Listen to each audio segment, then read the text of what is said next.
মৌসুমের স্বাভাবিক লঘুচাপ দক্ষিণ বঙ্গোপসাগরে অবস্থান করছে জানিয়ে আবহাওয়া অফিস বলছে, আগামী কয়েকদিন সারা দেশে আংশিক মেঘলা আকাশ থাকতে পারে। এরপর বজ্রসহ বৃষ্টি হতে পারে।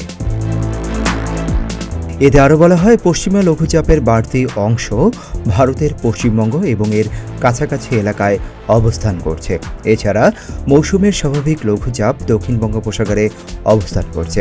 এই পরিস্থিতিতে আগামী সোমবার সন্ধ্যা পর্যন্ত অস্থায়ীভাবে আংশিক মেঘলা আকাশসহ সারা দেশের আবহাওয়া প্রধানত শুষ্ক থাকতে পারে।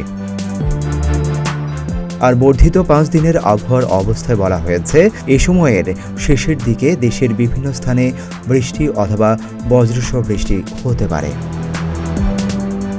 এদিকে পঞ্চগড়ের তেঁতুলিয়ায় শুক্রবার দেশের সর্বনিম্ন 9.6 ডিগ্রি সেলসিয়াস তাপমাত্রা রেকর্ড করেছে আবহাওয়া অফিস। জানা গেছে, সারা দেশে রাতের তাপমাত্রা সামান্য কমতে পারে, তবে পরবর্তী 24 ঘন্টায় দিন ও রাতের তাপমাত্রা সামান্য বাড়তে পারে। রবিবারও দিন ও রাতের তাপমাত্রা সামান্য বাড়তে পারে। এরপর দিন সোমবার দিনের তাপমাত্রা প্রায় অপরিবর্তিত থাকতে পারে।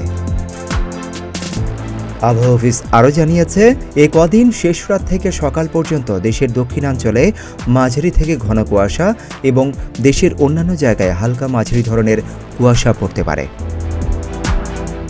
সিদ্দিকুর রহমান রোমন, প্রতিদিনের বাংলাদেশ।